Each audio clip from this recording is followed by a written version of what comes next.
Smart Ideas, vous le savez, c'est notre rubrique Startup et Innovation et on profite de ce passage au Grand Palais, au CIPCA pour rencontrer Manel Brizet. Bonjour. Bonjour. Cofondatrice de Sportfield, lancée par Jean Malera, créée par Jean Malera en 2022, premier terrain 2024. C'était quoi l'idée de départ? C'est quoi Sportfield?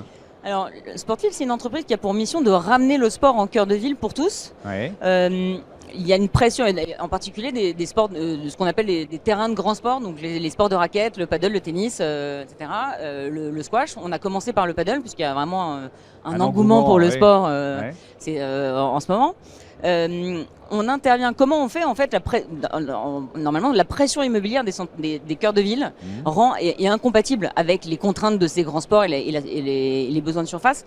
La réalité, c'est que de l'espace, il y en a, et c'est de l'espace qui est en transition en Manche. Et du coup, l'idée de Jean à l'origine a été d'exploiter et de valoriser ces espaces en transition et en préfiguration en ayant un angle d'urbanisme temporaire. Okay. C'est de l'urbanisme transitoire. Alors, il y a un bon exemple, il se trouve que je passe devant tous les jours, c'est donc à Paris, bord de Seine, maison de la radio d'un côté, c'est quoi? C'est un ancien parking? C'est un ancien parking qui est en friche depuis 6 ans en fait, et qui va être transformé à terme en espace vert. Mais ça prend du temps typiquement, et puis il y a beaucoup de sujets d'autorisation pour que toutes les directions se mettent d'accord.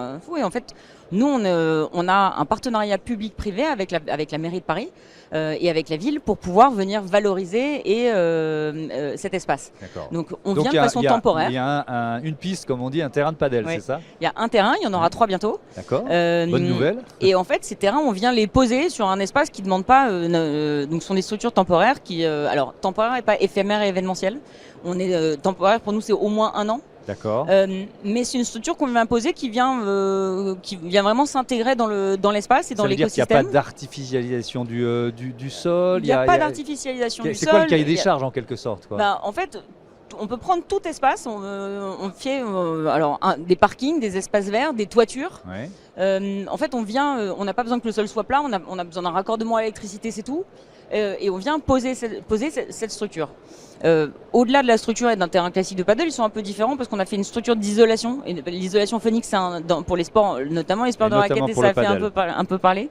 Mais nous, on a créé une structure dédiée, et c'est mon associé qui est architecte qui l'a fait, qui est une boîte et une seconde peau qui isole le bruit. Et donc on valorise cet espace, et puis par ailleurs on travaille avec la ville, les associations et les scolaires à qui on donne des créneaux et qui viennent profiter de l'infrastructure. Vous administrez le terrain ensuite? Ça fait partie du business model ou pas? Nous on n'est pas constructeurs. On les fait construire et on les opère. D'accord, vous les opérez. Ce sont des terrains autonomes en revanche, donc on est vraiment dans l'infrastructure. Nos utilisateurs viennent réserver en ligne, reçoivent un code qui est valide 15 minutes avant et 10 minutes après, et ils viennent, ils jouent et ils s'en vont. D'accord, pour l'instant c'est le padel, mais il y a des projets dans d'autres sports? Ouais, on étudie une infrastructure de squash. En ce moment, le basket aussi est un vrai sujet. Alors l'objectif, c'est dans certaines zones de pouvoir activer avec une offre multisport. Et puis c'est vraiment de pouvoir proposer une infrastructure qui permette à tout le monde de pratiquer. Vos clients, vos interlocuteurs, c'est forcément les collectivités territoriales, les mairies essentiellement, c'est ça? Les mairies, les métropoles. On travaille aussi avec des acteurs privés, des propriétaires fonciers. Public et semi-public ou privé.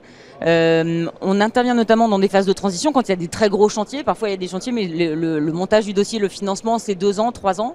Les permis, les recours, et du coup on vient de la même façon activer ça. Ou alors il y a des zones qui sont en transformation. Par exemple, on a des centres commerciaux qui se transforment dans des multi-usages. Et ils ont des phases de travaux prévues pour dans 3 ans, mais en attendant, l'espace est là, et du coup, on vient le valoriser. Un dernier mot, 20 secondes. Est-ce que, si je reprends l'exemple de ce terrain en bord de Seine, quand ça sera devenu un espace vert, vous allez partir forcément ou pas?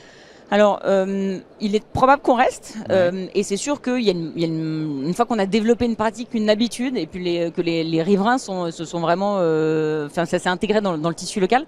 c'est difficile de retirer la structure, mais donc oui, idéalement, idéalement on reste.